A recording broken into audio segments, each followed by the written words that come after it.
You don't need real data sets to build really good data projects. In fact, using real data can actually slow you down and get you into legal trouble. And you definitely don't want to be using Kaggle in 2026. Yikes. In this video, we'll go over what is synthetic data and why do you actually need it, the 5 things you must specify to prompt engineer an actually good synthetic data set, how to deeply customize your prompt perfect for your exact use case, and at the very end, I'll even give you my favorite prompt template that you can use today to make a data set and start building. So go ahead and hit that subscribe button and let's get right into it. Please subscribe, I know you want to. First things first, what the heck is a synthetic data set? A synthetic data set is an artificially generated data set that mimics real-world patterns and structures. So it's basically a sample data set that looks real, feels real, it's just not real. And the more realistic, the better. Some examples could be a list of fake customers, fake order records, a simulated transaction log, mock medical data sets, or even sample support tickets. But why would anybody want to use fake data instead of just using real data? Wouldn't it just be better to use the real thing?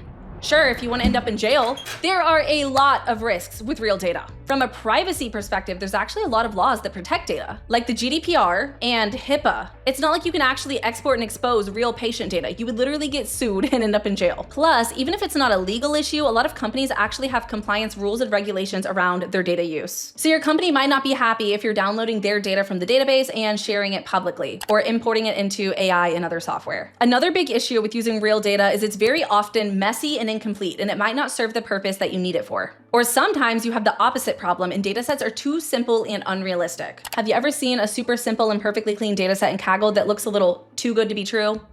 Yeah, guess what? It is too good to be true. Datasets in the real world do not look like that. So that's why it's always a good idea to create synthetic datasets for personal use and projects and testing. That way you're not risking any personal information, violating any laws or compliance things, and you can make it as structured and clean or messy and chaotic as you want, depending on what you need the data for. People use synthetic data for a variety of reasons. If you're watching this video right now, it might be because you want to build a data project. Maybe you want to practice your data skills, maybe you want to put it in a portfolio, and maybe you just want to try something new. And trust me, if you work in data or want to work in data and you're actively job searching, practicing on synthetic data sets and putting that in your portfolio is going to put you miles apart of basic, boring Kaggle data sets. But of course, there are other real world examples as well. Maybe you're actually building a prototype for an app and you need to import some fake data to see if it works. Or maybe you want to test an automation script and see if it works for a bunch of different possible edge cases. Or maybe you're doing some sort of company-wide demo or presentation and you can't expose real data to the entire company. Synthetic data is great for many use cases for both job seekers and current data professionals. And if you're ready to start using your synthetic data set to build in SQL today, grab my freebie Intro to SQL course below. I'll teach you all the basics of SQL from ground zero in only 30 minutes and you'll build your first mini project, even with no prior coding experience. I'll see you there. Now let's talk about the 5 things you have to specify to prompt engineer a good data set. The biggest mistake I see people make is that they're too vague. They think that AI can read their minds. And even though ChatGPT is probably going to take over the world and run the entire world, someday it can't read minds yet. So don't assume that ChatGPT knows what you're thinking. It's not going to understand all the details and information unless you tell it that context. So if you're going into ChatGPT and you're saying, make me a practice data set, it's just going to spit out any random thing. It's not going to know what industry, what columns, how many rows, what fields you want, what are the allowed values, the data types, what format do you want the data,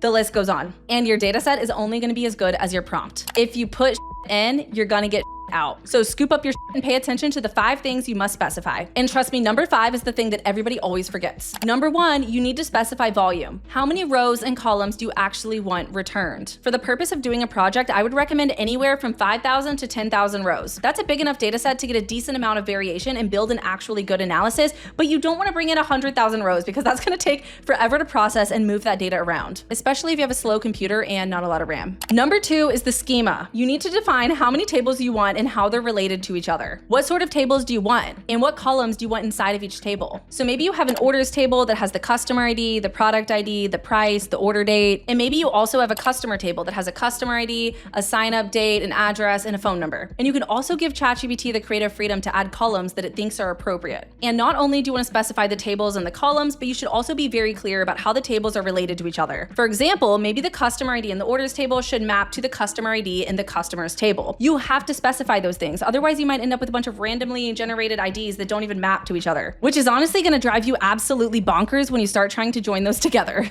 Trust me, I've been there.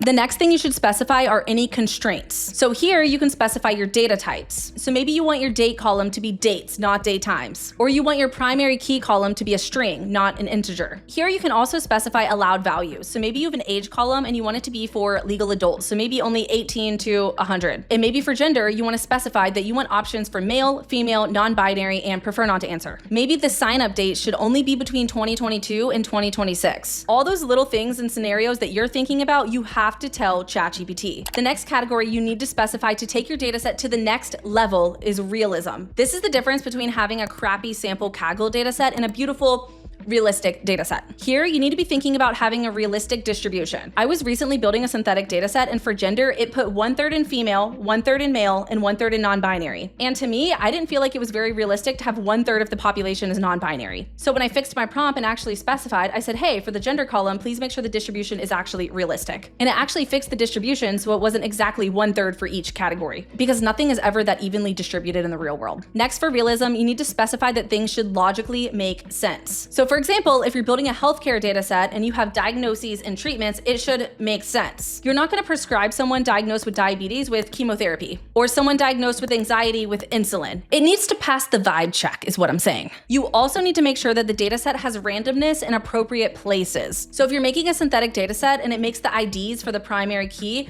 1, 2, 3, 4, 5, that's just sus, right? If you actually take the time to add one sentence to your prompt and specify that you want randomized IDs for the primary key, your primary key column is going to be a lot more realistic instead of chronologically in order perfectly and cookie cutter. And another thing that also makes your datasets feel a little more realistic is specifying any anti-join relationships. An anti-join is basically saying what is in this table that is not in this table. And this happens all the time in business. A lot of times you have customers in the customers table that have not placed any orders. And depending on your use case, that might be something you want to specify. You might want customers in the customers table that do not show up in the orders table. And the last thing you need to specify is the thing that everybody forgets, and that is the format. If you just tell ChatGPT to make you a data set, sometimes it'll give you SQL code, sometimes it'll give you a text block. Save yourself the trouble and make sure you specify, I want a downloadable CSV or a JSON or whatever you need. It'll save you a lot of time because there's nothing more frustrating than finally making the perfect data set and not being able to easily access it and use it. Next, we're going to talk about how to actually customize your data set for your use case. The possibilities to customize your data set are literally endless, but the first one we're going to talk about is by industry. If you currently work in a certain industry or are targeting a job in a certain industry, make a data set that perfectly aligns with that exact industry and job and the business problems that it's focused on. So if you want to work in healthcare, make a data set related to diagnoses or office visits or insurance claims. If you want to work in e-commerce, look at shopping baskets and customer purchase activity. If you want to work in software as a service, my favorite industry, maybe you want to look into churn risk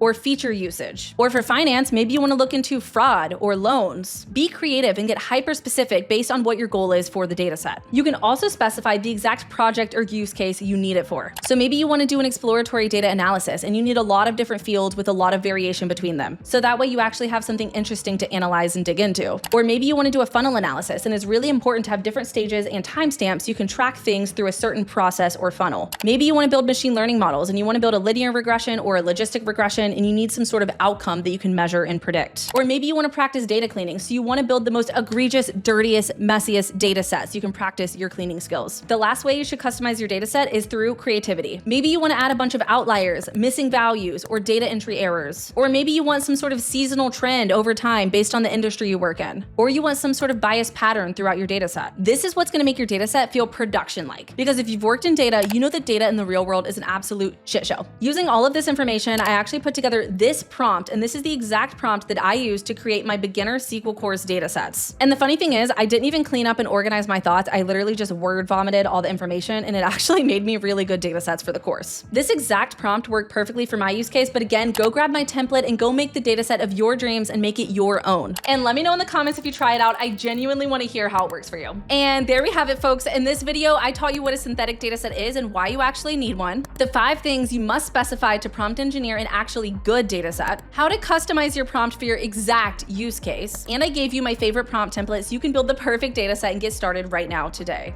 Don't forget to smash that subscribe button, and if you're ready to start learning SQL today, grab my freebie Intro to SQL course below. It's perfect even if you're a complete newbie, and you'll build your first mini project in only 30 minutes. And check out my video here where I tested ChatGPT, Gemini, and Claude head-to-head to see who could make the best synthetic datasets. And I'll see you in the next video, sending you lots of big data energy. Bye!